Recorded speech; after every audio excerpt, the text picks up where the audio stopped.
Hello everyone, most repeated question in RRB exam के इस video में आपका स्वागत है। तो फ्रेंड्स, मोस्ट रिपीटेड क्वेश्चन की इस सीरीज़ में टोटल 500 क्वेश्चन है जो कि 10 अलग अलग वीडियो में आप लोगों के सामने पेश किया गया है। आज हम मोस्ट रिपीटेड क्वेश्चन का वीडियो नंबर 6 करने जा रहे हैं। इस वीडियो का एक सबसे बड़ा फ़ायदा यह है कि यह पूरा कंपाइलेशन अलग अलग एग्जाम में पूछे गए क्वेश्चंस को मिलाकर किया गया है, जो कि हर बार किसी न किसी एग्ज़ाम में, चाहे वो आरआरबी ग्रुप डी हो या एनटीपीसी हो, किसी न किसी एग्ज़ाम में इसके क्वेश्चन जरूर आते हैं। तो इसी को ध्यान में रखते हुए यह वीडियो आप लोग के सामने लाया गया है। तो प्लीज़ वीडियो को एक बार लाइक कीजिए, अपने दोस्तों के साथ ज़रूर शेयर कीजिए और सब्सक्राइब करना तो बिल्कुल भी ना भूलें। तो चलिए आज हम लोग वीडियो नंबर 6 स्टार्ट करते हैं। आज का पहला क्वेश्चन है, when was the first round table conference started? प्रथम गोलमेज सम्मेलन कब आरंभ हुआ था? तो प्रथम गोलमेज सम्मेलन नवंबर 1930 में आरंभ हुआ था और यह जनवरी 1931 तक चला था। कुल 3 गोलमेज सम्मेलन हुए थे। 3 गोलमेज सम्मेलन हुए 1930 से लेकर 1932 के बीच। जो पहला गोलमेज सम्मेलन था यह कहाँ हुआ था? लंदन में। और इसका उद्देश्य क्या था? जो गोलमेज सम्मेलन था इसका उद्देश्य था संवैधानिक सुधारों पर चर्चा करना। संवैधानिक सुधार पर चर्चा करना। जो पहला गोलमेज सम्मेलन था इसमें कांग्रेस भाग नहीं लिया था। कांग्रेस भाग नहीं लिया क्यों? क्योंकि गांधी जी उस समय जेल में थे। तो क्लियर है, फर्स्ट गोलमेज सम्मेलन नवंबर 1930 से जनवरी 1931 के बीच चला था। नेक्स्ट क्वेश्चन है, in which year Gandhi ji began defiant march to the sea to protest against the British monopoly on salt? किस वर्ष गांधी जी ने नमक पर ब्रिटिश एकाधिकार के विरोध में समुद्र तक का एक विरोध मार्च शुरू किया था? इसे कहते हैं हम लोग दांडी यात्रा।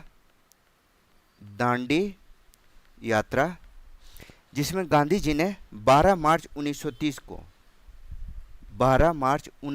को साबरमती से यह यात्रा शुरू की थी।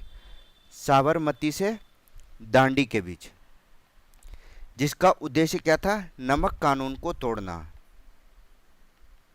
नमक कानून को तोड़ना और ब्रिटिश शासन के विरुद्ध एक अहिंसक आंदोलन करना। एक अहिंसक आंदोलन करना। जो नमक आंदोलन है, दांडी यात्रा है, इसे सविनय अवज्ञा आंदोलन का प्राथमिक चरण माना जाता है। ठीक है, पहला चरण माना जाता है जिसने स्वतंत्रता संग्राम का उत्साह को जागृत किया। ठीक है, नेक्स्ट क्वेश्चन है, when was the Quit India movement started by Gandhi ji? Gandhi ji के द्वारा भारत छोड़ो आंदोलन कब शुरू किया गया? बहुत ही इंपॉर्टेंट ये डेट है, आपको याद रखना चाहिए। 8 अगस्त 1942 ईस्वी में भारत छोड़ो आंदोलन शुरू किया गया था। कहाँ से? बम्बई के ग्वालियर टैंक मैदान से। ग्वालियर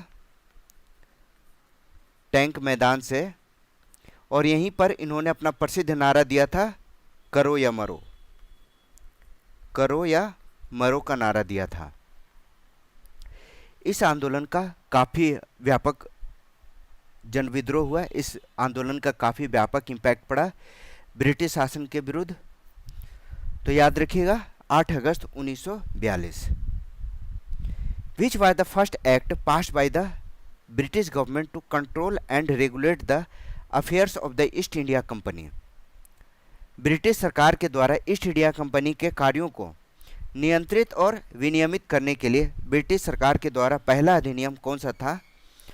तो जो पहला अधिनियम था 1773 का विनियमन एक्ट, रेगुलेटिंग एक्ट ऑफ 1773 कहा जाता है, जिसके द्वारा जो ब्रिटिश संसद था, ब्रिटिश संसद का कंपनी को कंपनी के प्रशासन के नियंत्रित करने में, कंपनी के प्रशासन को नियंत्रित करने लग गया कौन? ब्रिटिश संसद।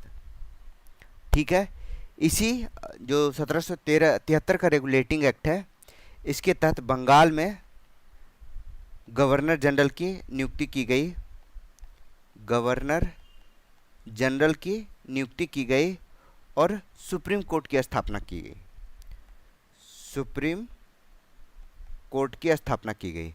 तो काफ़ी इंपॉर्टेंट है रेगुलेटिंग एक्ट ऑफ 1773, 1773 का विनियमन act. Which prime minister sent the Cripps mission to India in 1942?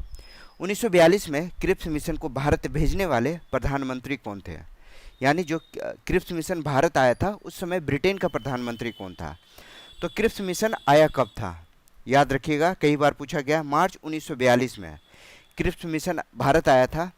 इसका उद्देश्य क्या था? तो क्रिप्स का मिशन का उद्देश्य था द्वितीय विश्व युद्ध में भारतीयों का सहयोग, द्वितीय विश्व युद्ध में भारतीयों का सहयोग। उसके बदले में ऐसा कहा गया था कि भारतीयों को डोमेनियन स्टेटस का दर्जा दिया जाएगा, यानी डोमेनियन स्टेटस के रूप में इन्हें मान्यता प्राप्त की जाएगी, दी जाएगी। गांधी जी और कांग्रेस, गांधी जी और कांग्रेस दोनों ने इसे अस्वीकार कर दिया, अस्वीकार कर दिया, क्योंकि इन्हें डोमिनियन स्टेटस नहीं बल्कि तत्काल स्वतंत्रता का आश्वासन चाहिए था। क्लियर है? In 1912 the Al Hilal newspaper was launched by whom? 1912 में अल हिलाल अखबार किसके द्वारा शुरू किया गया था? काफ़ी चर्चित अखबार था अल हिलाल, जो कि उर्दू का अखबार था, उर्दू अखबार था। 1912 में मौलाना अबुल कलाम आज़ाद के द्वारा यह शुरू किया गया था। यह अखबार जो था वह मुस्लिम समुदाय को जो स्वतंत्रता आंदोलन है उसमें, स्वतंत्रता संग्राम में शामिल करने के लिए प्रेरित कर रहा था, शामिल करने को प्रेरित करना था। जो मुस्लिम समुदाय थे उन्हें प्रेरित कर रहा था अल हिलाल अखबार, ताकि हम अपने स्वतंत्रता संग्राम को और मजबूत कर सके अंग्रेजों के विरुद्ध। Indian classical dance from Kuchipudi developed in the state of? भारतीय शास्त्रीय नृत्य शैली है कुचिपुड़ी। कुचिपुड़ी का विकास किस राज्य में हुआ? आसान से सवाल है ये। इसका उद्भव जो है वह आंध्र प्रदेश में एक गांव है जिसका नाम है कृष्णा जिला। तो कुचिपुड़ी का विकास आंध्र प्रदेश के कृष्णा जिले से हुआ। इसमें नृत्य के साथ साथ नाटक और अभिव्यक्ति, इसका अद्भुत संयोजन होता है, अभिव्यक्ति का संयोजन होता है। ठीक है, और इसमें अक्सर भगवान कृष्ण और अन्य पौराणिक कथाओं का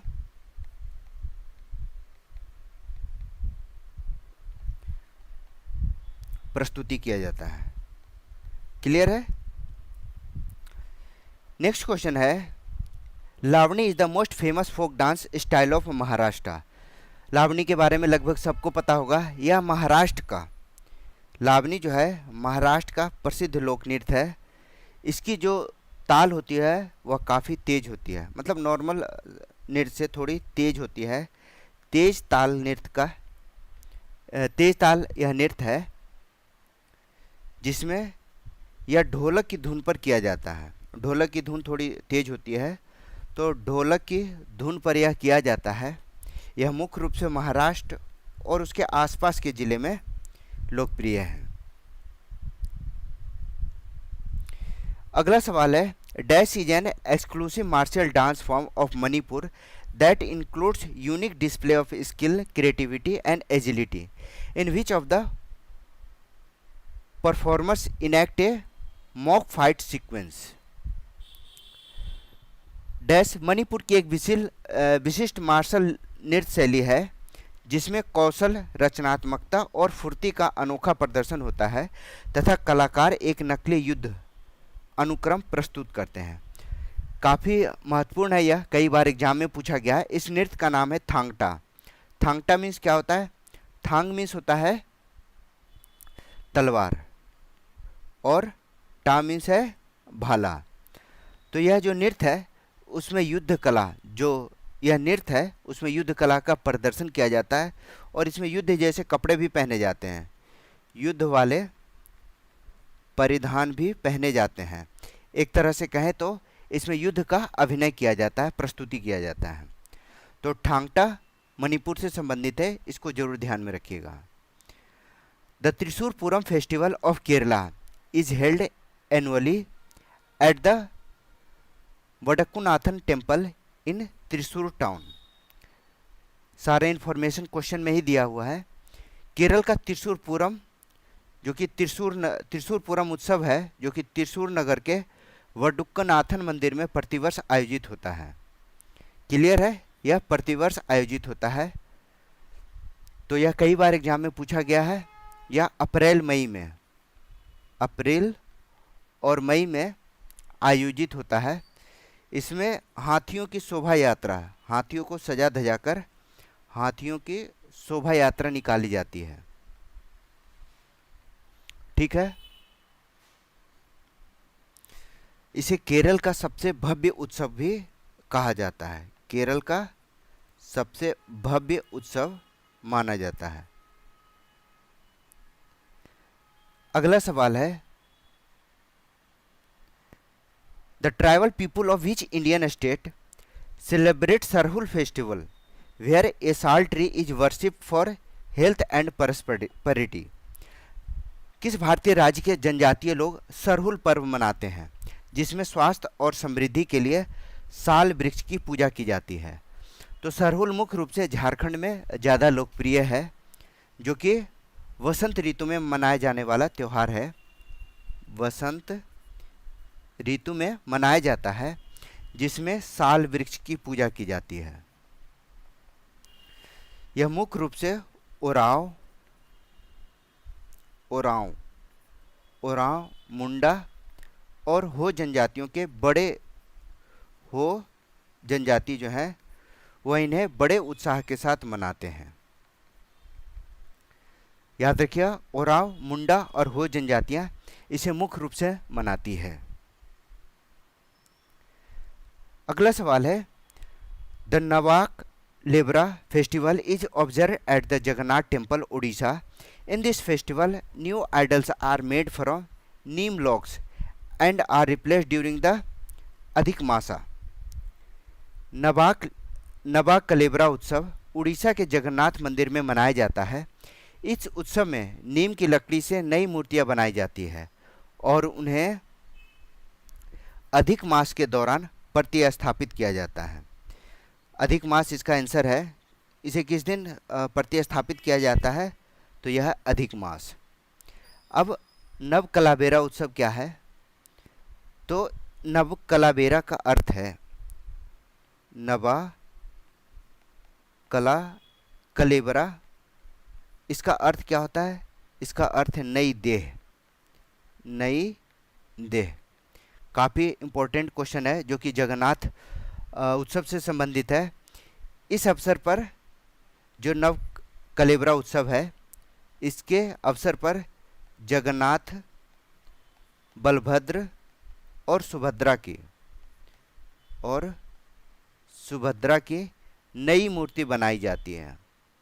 नई मूर्ति बनाई जाती है जो कि नीम की लकड़ी है, जिसे वहाँ दरू कहते हैं। नीम की लकड़ी है जिसे उड़ीसा में दरू कहा जाता है। तो इसका प्रयोग विशेष धार्मिक अनुष्ठान के साथ किया जाता है। यह उत्सव जो है केवल अधिक मास के वर्ष में आयोजित होता है। याद रखिए, अधिक मास के वर्ष में आयोजित होता है और हजारों करोड़ों लाखों जो भक्त हैं इसमें शामिल होते हैं। The Losar festival is celebrated by Buddhism religion, quite popular in Arunachal Pradesh, is mainly celebrated by Monpa tribe. जो लोसार पर्व है अरुणाचल प्रदेश में लोकप्रिय है, बौद्ध धर्म के अनुयायियों के द्वारा मनाया जाता है और मुख्य रूप से मोनपा जनजाति के द्वारा यह मनाया जाता है। तो मोनपा जनजाति जो है वह अरुणाचल प्रदेश से संबंधित है। मोनपा जनजाति अरुणाचल प्रदेश से संबंधित है। लोसार बौद्ध धर्म का प्रसिद्ध उत्सव है जिसमें घरों को सजाया जाता है, प्रार्थनाएं की जाती है और सांस्कृतिक नृत्य गीत प्रस्तुत किया जाता है। यह मुख्य रूप से अरुणाचल प्रदेश में एक जगह है तवांग मठ भी है, वहाँ बौद्ध मठ है। तो तवांग और पश्चिम कामेंग जिलों में काफ़ी लोकप्रिय है। यह अरुणाचल प्रदेश के ज़िले हैं। तो यह मोनपा जो है मोनपा जनजाति के द्वारा मनाया जाता है।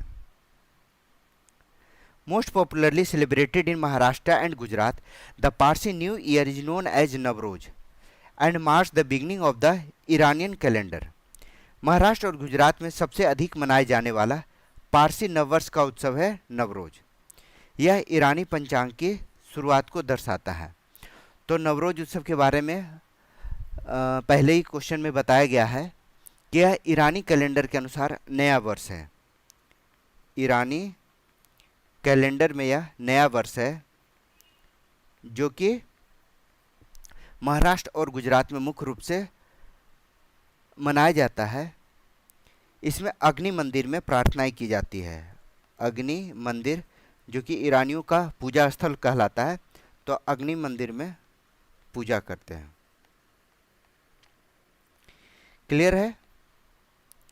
अगला सवाल, dash is an Indian tabla virtuoso, composer, percussionist, music producer and film actor who was awarded the Padma Shri in 1988 and the Padma Bhushan in 2002।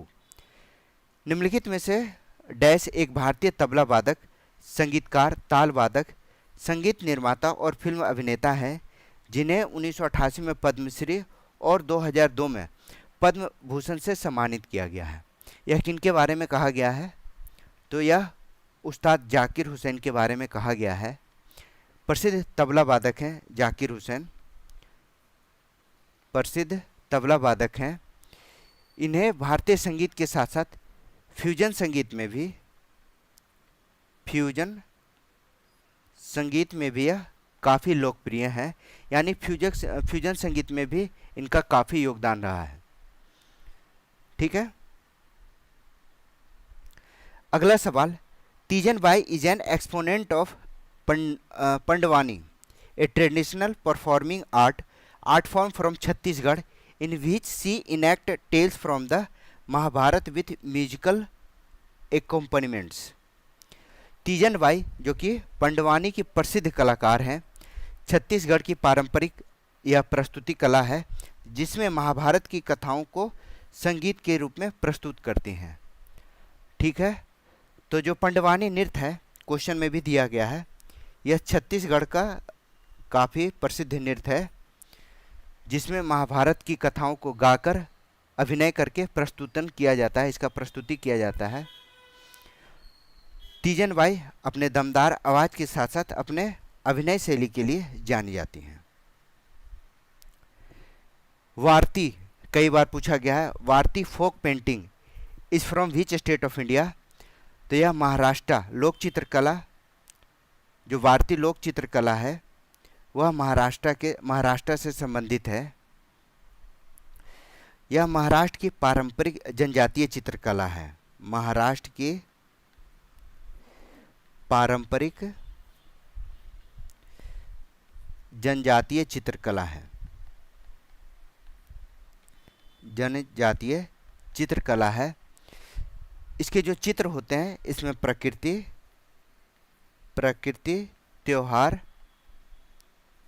त्योहार, खेतीबाड़ी और नृत्य को भी दर्शाया जाता है। नृत्य के दृश्य बनाए जाते हैं। याद रखिएगा, वारली कई बार पूछा गया, वारती लिखा हुआ है, कहीं वारली कहा जाता है। तो वारली लोक चित्रकला महाराष्ट्र से संबंधित है। कलमकारी चित्रकला किस राज्य से संबंधित है? Kalamkari painting is related to which state? तो कलमकारी या आंध्र प्रदेश की चित्रकला है। इसमें कलमकारी हाथ से बनाई जाने वाली कपड़ा चित्रकला है। कपड़ा चित्रकला है जिसमें कलम यानी पेन में प्राकृतिक रंगों का प्रयोग करके बनाया जाता है। इसकी जो खासियत है वह प्राकृतिक रंगों का उपयोग है। इसमें देवी देवताओं या यूँ कहें कि धार्मिक चित्रों का दृश्य अंकित किया जाता है। धार्मिक चित्र का दृश्यन किया जाता है या बनाया जाता है। यह जो कलमकारी चित्रकला है मुख्य रूप से मछलीपट्टनम, आंध्र प्रदेश में जगह है मछलीपट्टनम, और श्रीकाकुलम में प्रसिद्ध है। याद रखिएगा, कलमकारी चित्रकला आंध्र प्रदेश से संबंधित है। यह सभी क्वेश्चन आपके एग्जाम के लिए काफ़ी इंपॉर्टेंट है, इसी के इर्द गिर्द क्वेश्चन आते हैं। तो प्लीज़ वीडियो को लाइक ज़रूर कीजिएगा। जिन्होंने अभी तक सब्सक्राइब नहीं किया है उसे तो ज़रूर सब्सक्राइब कर लेना चाहिए। Raja Ravi Varma was famous in the field of painting. Raja Ravi Varma चित्रकला के क्षेत्र में प्रसिद्ध हैं। कई बार पूछा गया है। यह 19वीं शताब्दी के चित्रकार हैं जिन्होंने पौराणिक कथा और महाकाव्यों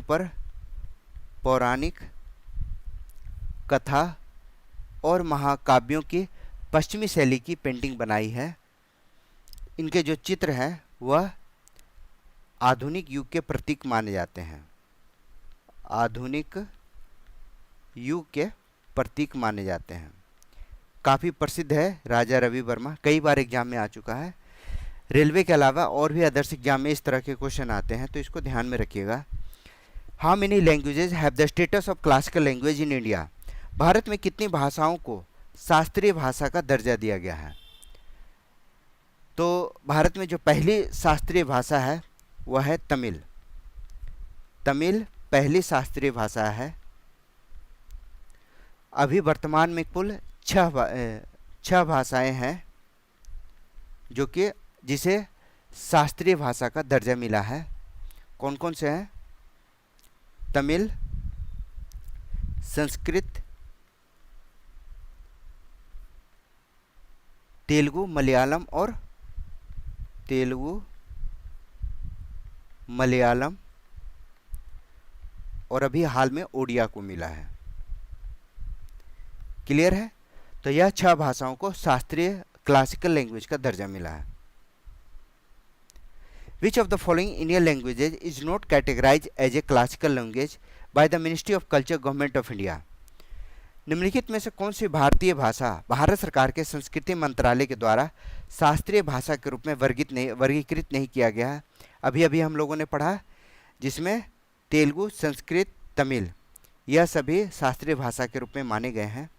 बांग्ला को शास्त्रीय भाषा का दर्जा नहीं प्राप्त हुआ है। अगला सवाल है, विरूपाक्ष टेम्पल हम्पी कर्नाटक में स्थित है। Which is UNESCO world heritage site is dedicated to the city? पहले ही बताया गया है कि विरूपाक्ष का जो मंदिर है वह हम्पी कर्नाटक में है। कई बार पूछा गया है कि विरूपाक्ष का मंदिर कहाँ स्थित है, तो यह हम्पी कर्नाटक में स्थित है, जो कि यूनेस्को की वर्ल्ड हेरिटेज साइट है। इसमें किस देवता की पूजा या किस देवता को समर्पित है, तो यह भगवान शिव को समर्पित है। विरूपाक्ष का मंदिर हम्पी में भगवान शिव को समर्पित यह मंदिर है। यह विजयनगर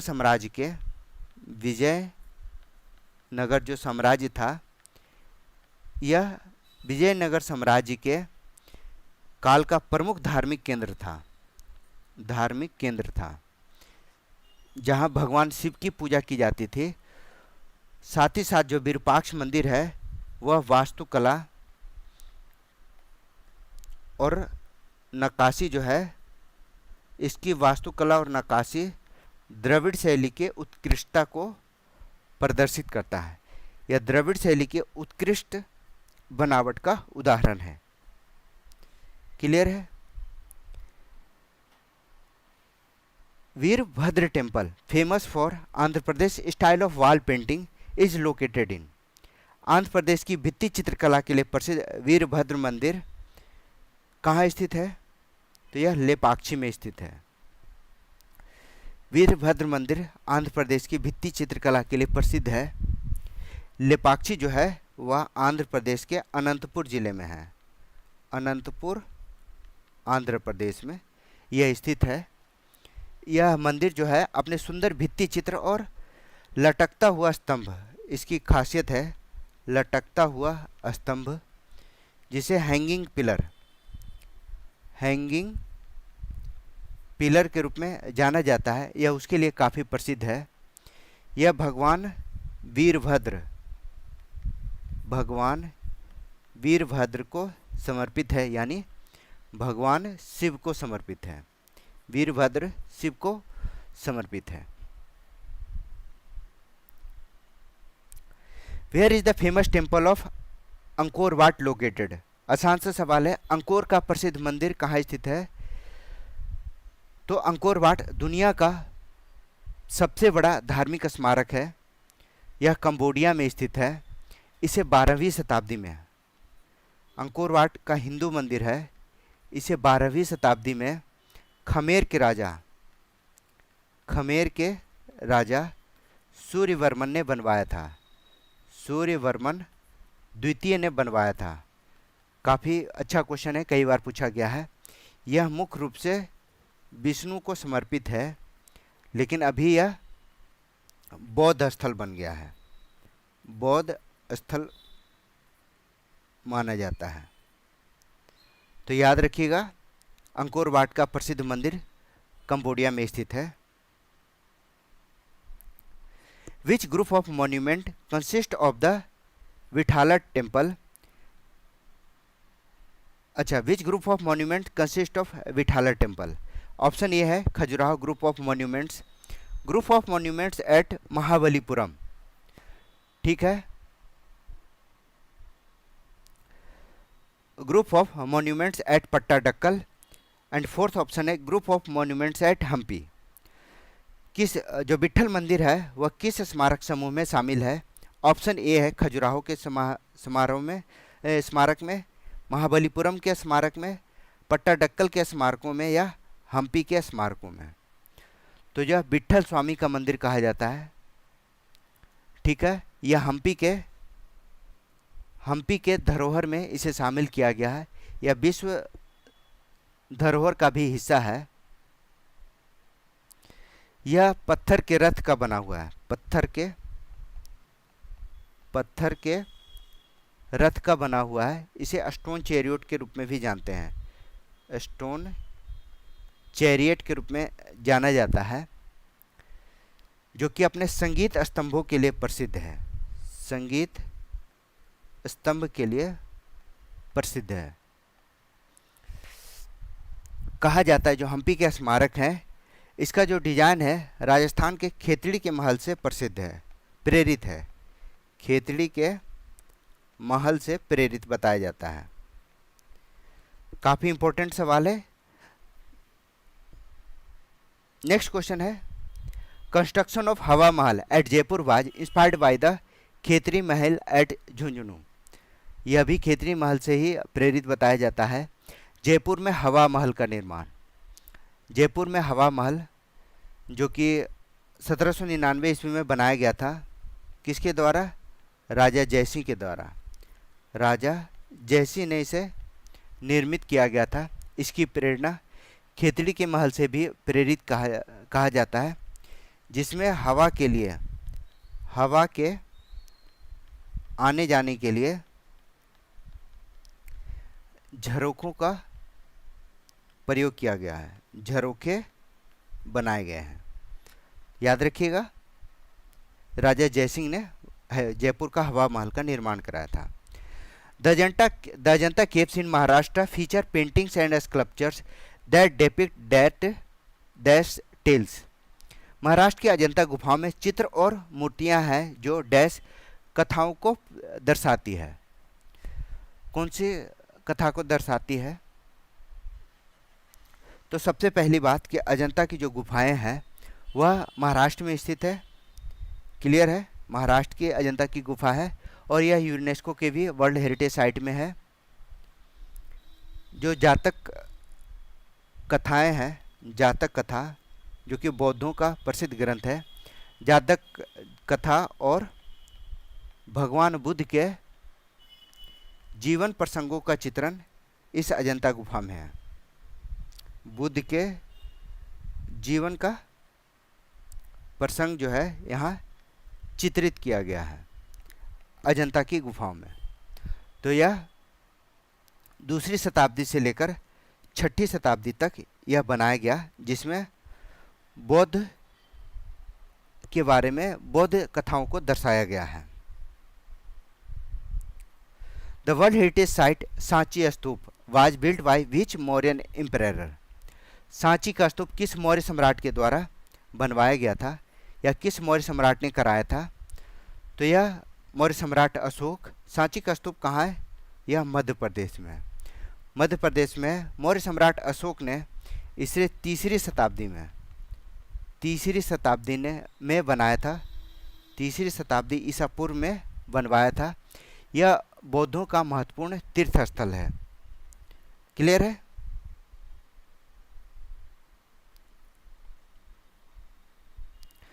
गोल गुंबज is the mausoleum of the king Muhammad Adil Shah. It is a part of dash. Gol Gumbaz Raja Mohammad Adil Shah का मकबरा है। यह किसका हिस्सा है? तो गोल गुंबज जो है बीजापुर के सुल्तान थे। क्या नाम है? आदिल शाह। तो यह बीजापुर जो कि कर्नाटक में है, तो यह आदिल शाह का मकबरा है जो कि गोलाकार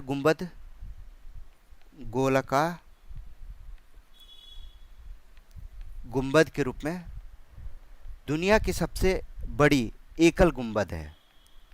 एकल गुंबद के रूप में यह विश्व में प्रसिद्ध है। ठीक है? कहा जाता है यहाँ व्हिस्परिंग गैलरी है।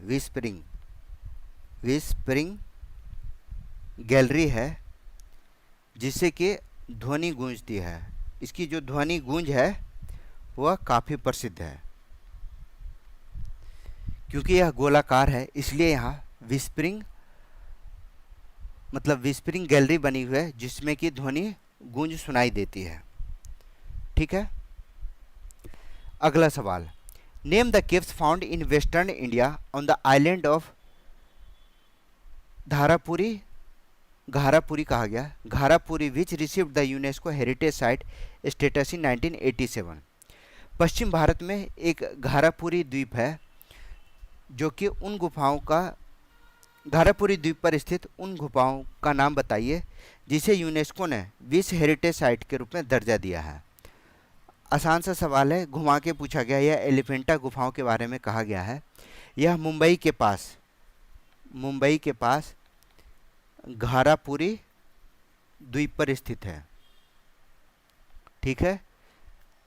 जो कि भगवान शिव को समर्पित है। एलिफेंटा की गुफाएं जो है वह भगवान शिव को समर्पित है। इसका निर्माण 5वीं से 8वीं शताब्दी के बीच माना जाता है। ठीक है?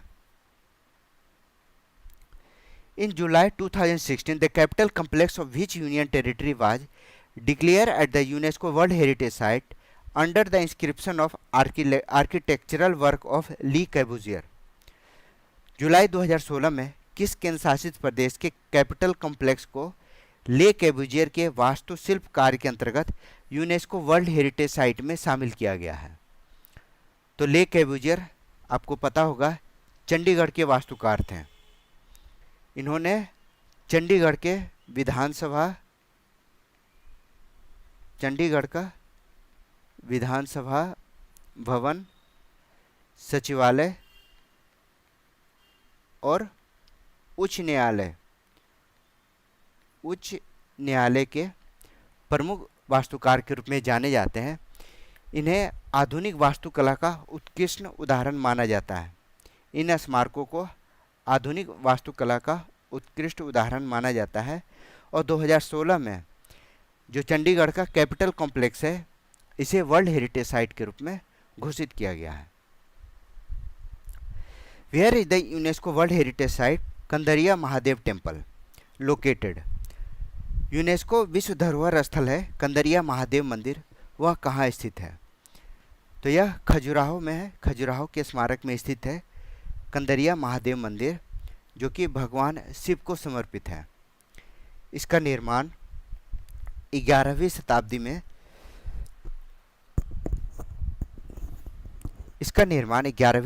में चंदेल शासकों के द्वारा किया गया था।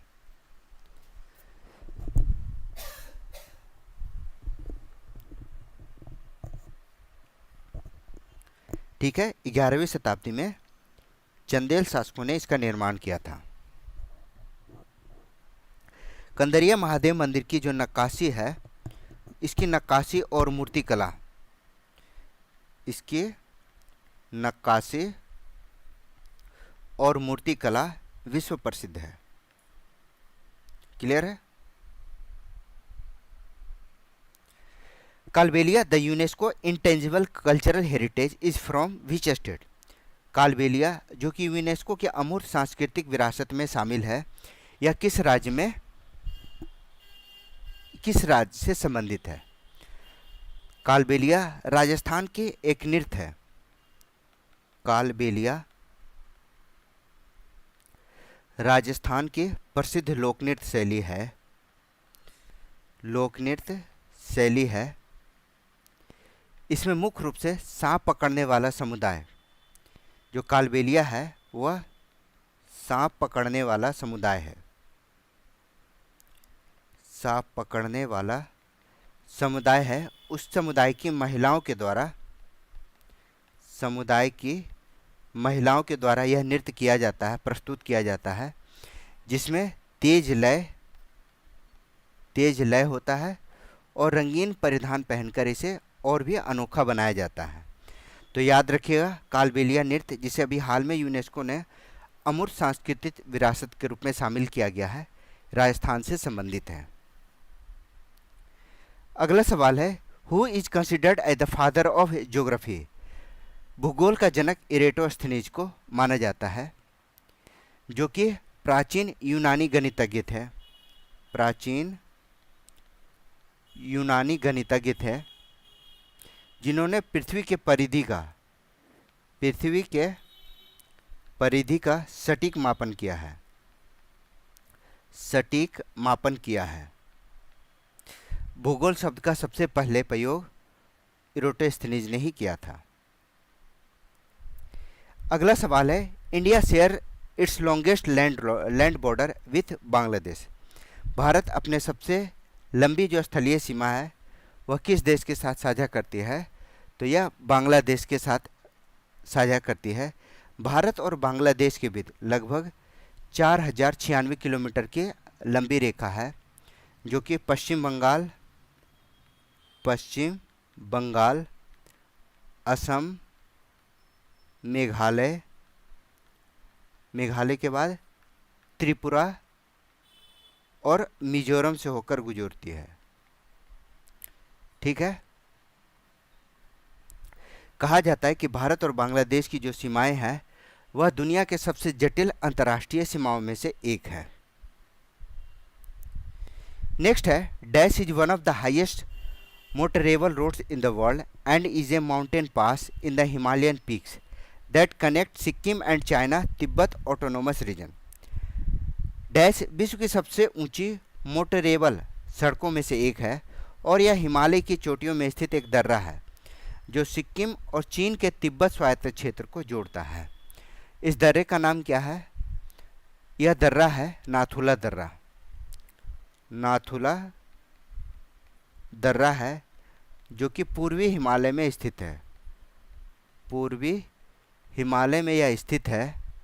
यह मोटरेबल है, यानी यहाँ गाड़ी गुजर सकते हैं। यह सिक्किम को तिब्बत से जोड़ता है। सिक्किम और तिब्बत को जोड़ता है समुद्र तल से लगभग 4,310 मीटर ऊंचा है। यह पुराना जो सिल्क मार्ग है, सिल्क या रेशम मार्ग कहा जाता है, यह सिल्क मार्ग का हिस्सा था। ठीक है, अगला सवाल है, what is the longitudinal valley lying between the lesser Himalayas and the Shivalik known as. लघु हिमालय और शिवालिक पर्वतमालाओं के बीच स्थित लंबवत घाटी को क्या कहते हैं? तो इसे दून कहा जाता है, दून्स। लघु हिमालय और शिवालिक के बीच जो अनुदैर्घ्य घाटी है उसे दून कहा जाता है। यह मुख्य रूप से उत्तराखंड और हिमाचल प्रदेश में पाए जाते हैं। उत्तराखंड और हिमाचल प्रदेश में पाए जाते हैं, जिनमें देहरादून जो है काफ़ी प्रसिद्ध है, देहरादून, पटली दून। क्लियर है? अगला सवाल, the famous hill station Kodaikanal is situated in. प्रसिद्ध हिल स्टेशन है कोडाईकनाल, वह कहाँ स्थित है, यानी किस पहाड़ियों पर स्थित है? तो यह कोडाईकनाल जो है वह पालिनी की पहाड़ियाँ, जो कि तमिलनाडु में एक जगह है डिंडीगुल जिला, तो यह डिंडीगुल जिले में स्थित है। इसे हिल स्टेशन की राजकुमारी कहा जाता है, हिल स्टेशनों की राजकुमारी कहा जाता है, पालिनी की पहाड़ियाँ। क्लियर है?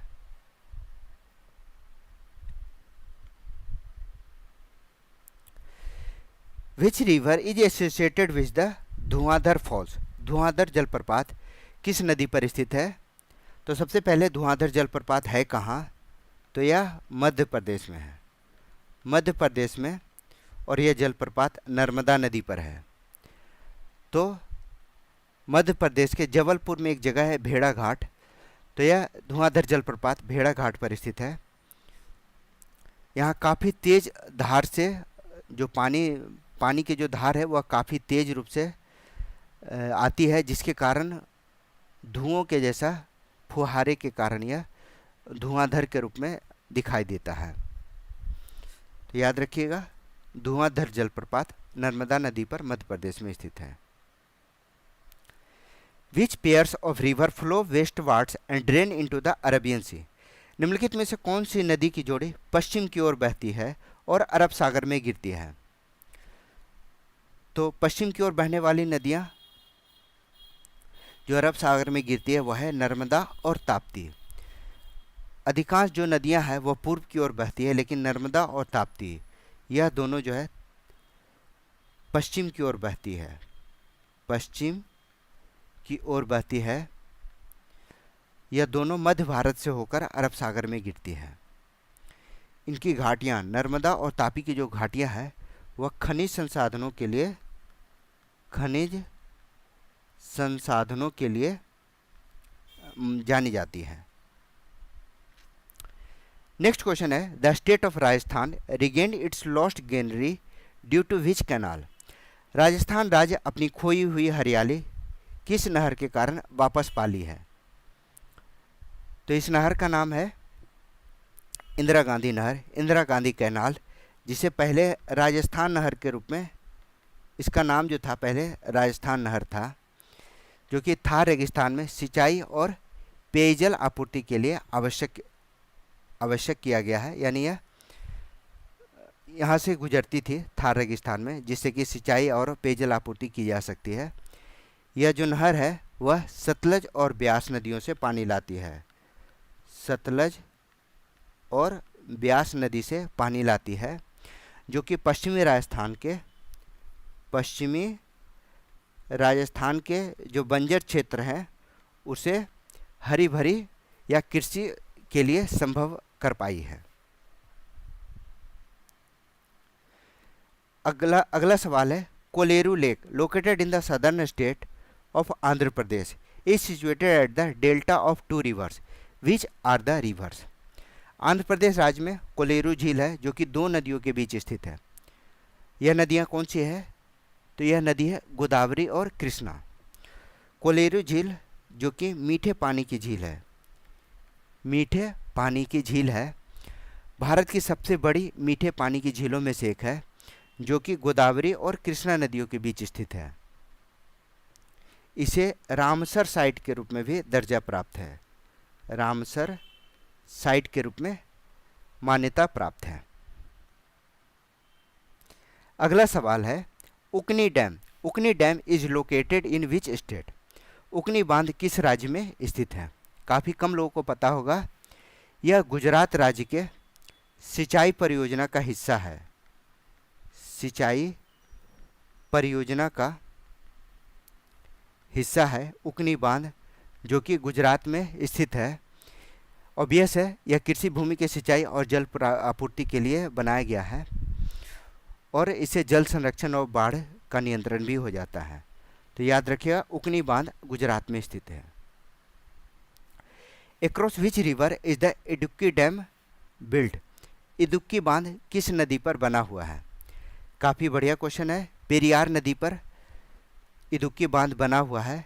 यह केरल के इडुक्की ज़िले में है, केरल के इडुक्की ज़िले में बनाया गया है। यह एक आर्च डैम है, आर्च मीन्स धनुषाकार, आर्च डैम है जो कि पेरियार नदी पर बनाया गया है। याद रखिए आर्च डैम, इसका शेप जो है वह आर्च डैम है। बिजली आपूर्ति और जल आपूर्ति के लिए इसका प्रयोग किया जाता है। One of the largest dam of the world, Hirakud dam, is built across which river? विश्व के सबसे बड़े बांधों में से एक हीराकुंड बांध है। यह किस नदी पर बनाया गया है? तो यह महानदी पर बना है और आपको पता होगा हीराकुंड बांध उड़ीसा में स्थित है, उड़ीसा में स्थित है महानदी पर, महानदी पर। इसे सबसे बड़ा गुरुत्वीय बांध के रूप में भी जाना जाता है। इसका निर्माण बाढ़ नियंत्रण और सिंचाई और बिजली के लिए किया जाता है। The world mausam referring to monsoon comes from which language? मौसम जो है मानसून के लिए प्रयुक्त होता है। यह शब्द किस भाषा से आया है? यानी जो मानसून शब्द है वह मौसम शब्द से बना है जिसका अर्थ होता है ऋतु या मौसम। इसका अर्थ होता है ऋतु या मौसम और यह अरबी भाषा का शब्द है। कई एग्जाम में पूछा गया है। यह अरबी भाषा का शब्द है। भारत का मानसून जो है इसी शब्द से जुड़ा हुआ है। तो डी इसका राइट आंसर है। अगला सवाल है towards the close of the summer season the pre monsoon showers are common specially in Kerala and Karnataka which are often referred to as? ग्रीष्म ऋतु के अंत में मानसून से पहले की वर्षा विशेष रूप से केरल और कर्नाटक में सामान्य होती है, जिसे अक्सर कहा जाता है मैंगो शावर्स। मैंगो शावर्स इसे कहा जाता है। ऐसा क्यों कहा जाता है? क्योंकि यह आम के पेड़ों के फूलने में मदद करता है। यह अप्रैल और मई महीने में होती है और स्थानीय किसान इसे लाभकारी मानते हैं, इसीलिए इसे मैंगो शावर कहा जाता है, मैंगो का स्नान कहा जाता है। क्लियर है? Which place receive the highest rainfall in the world? विश्व का सबसे अधिक वर्षा कहाँ होता है? सबको पता होगा मासिन राम, जो कि मेघालय में स्थित है, मेघालय में स्थित है। यहाँ की जो औसत वार्षिक वर्षा है वह 11,000 मिलीमीटर से अधिक है।